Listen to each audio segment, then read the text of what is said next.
Well, blessed Friday to you as we come with your daily encouragement. Now, this week we have been talking about temptations and what we are called to do, and that is to trust in God's righteousness, God's call, God's promise on our life, not in our own circumstances, not in the situation, whether we find ourselves in slavery or with a broken spirit, or we find ourselves in just going in the winds of time, from times of war to times of peace, to times of instability to times of stability. We're to find the one who is beyond time, the one who has eternal life. And so we turn to those promises of David.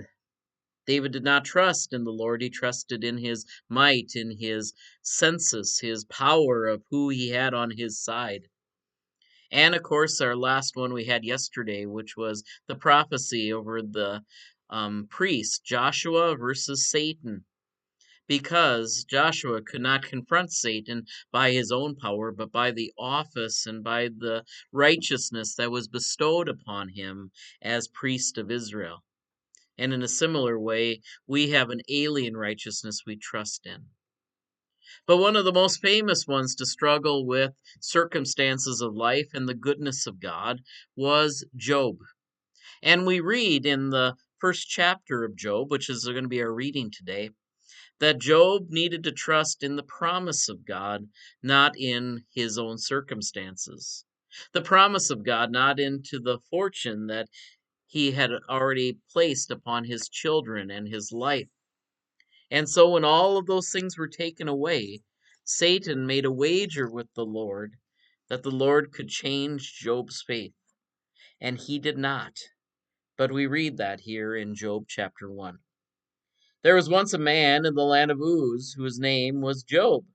This man was blameless and upright, who feared God and turned away from evil.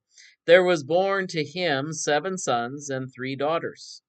He had 7,000 sheep, 3,000 camels, 500 yoke of oxen, 500 donkeys, and very many servants, so that this man was the greatest of all the people of the East. His sons used to go and hold feasts in one another's houses in turn, and they would send and invite their 3 sisters to eat and drink with them. And when the feast days had run their course, Job would send and sanctify them, and he would rise early in the morning and offer a burnt offering according to the number of them all. For Job had said, "It may be that my children have sinned and cursed God in their hearts." That is what Job always did. One day, the heavenly beings came to present themselves before the Lord, and Satan also came among them. The Lord said to Satan, "Where have you come from?" And Satan answered the Lord, "From going to and fro on the earth, and from walking up and down on it." The Lord said to Satan, "Have you considered my servant Job? There is no one like him on the earth, a blameless and upright man who fears God and turns away from evil." Then Satan answered the Lord, "Does Job fear God for nothing? You have not put a fence around him and his house and all that he has on every side. You have blessed the work of his hands, and his possessions have too increased in the land. But stretch out your hand now and touch all that he has, and he will curse you to your face." The Lord said to Satan, "Very well, all that you have said in your power, only do not stretch out your hand against him." So Satan went out from the presence of the Lord. One day, when his sons and daughters were eating and drinking wine in the eldest brother's house, a messenger came to Job and said, "The oxen were plowing and the donkeys were feeding beside them, and then a Sabaean fell on them and carried them off, and killed the servants at the edge of the sword. I alone have escaped to tell you." While he was still speaking, another came in and said, "The fire of God fell out from heaven and burned up the sheep and the servants and consumed them. I alone have escaped to tell you." While he was still speaking, another came and said, "The Chaldeans formed 3 columns, made a raid on the servants at the edge of the sword. I alone have escaped to tell you." And while he was still speaking, another came and said, "Your sons and daughters daughters are eating and drinking wine in the eldest brother's house, and suddenly a great wind came across the desert and struck the four corners of the house, and it fell on the young people. They are dead. I alone have escaped to tell you." Then Job arose, tore his robe, and shaved his head, and fell on the ground and worshipped. And he said, "Naked I have come from my mother's womb, and naked shall I return there. The Lord gave, the Lord has taken away. Blessed be the name of the Lord." And all that Job did not sin or charge God with wrongdoing. Now, there's kind of a balance to the story. In fact, there's four stories. One could say, just like the compass has four corners, Job's world was turned upside down. His circumstances were turned upside down. But what did Job turn to? And that was the word, "Naked I came into this world, and naked I shall return." In many ways, this is very similar to what we do on Ash Wednesday with our ashes on our forehead. We say, "From dust you have come, to dust you shall return." And while Job experienced great blessing from the circumstances of his life, he could not keep them.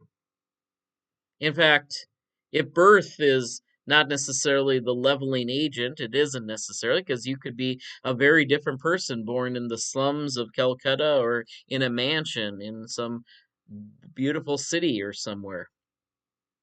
But when we depart this life, the dead person, regardless of how much earthly wealth they had, has absolutely nothing. And the question will be, will the person curse the Lord because of their earthly circumstances, their earthly benefits, their earthly laugh, or appreciate the life that has been given because all of it is a gift? And that is what the temptation of Satan was here.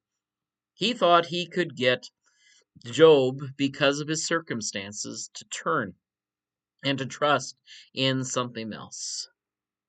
And Satan could not.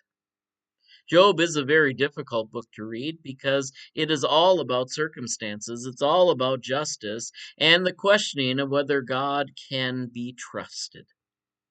And at the end, we are given kind of an ambiguous answer, at least as far as earthly things are concerned. God speaks to Job from a whirlwind and says, "You can't understand all of these things." And from some of the passages we read today, the passages of King David, the passages of Zechariah, the passages from Solomon, all of his wisdom with everything from under heaven, and even the reason for why even the Israelites sinned and were sent into slavery and had their spirits crushed. But we are called to trust in one thing and one thing alone. And that's should I say, the silver lining, is that we're called to trust in the Lord. Can you and I trust in the Lord alone? Or are we going to succumb to circumstances? I sometimes succumb to circumstances. And it is comforting to somewhat to know that King David did and others do. But it is also comforting that God is always rich in mercy to forgive me my sins, forgive me my shortcomings, and gives me the ability to become still, no matter what the circumstances are, a son and daughter full of His glorious heavenly righteousness. God bless you today. We trust that these continue to be words of encouragement. Take care. God bless. We'll see you next time.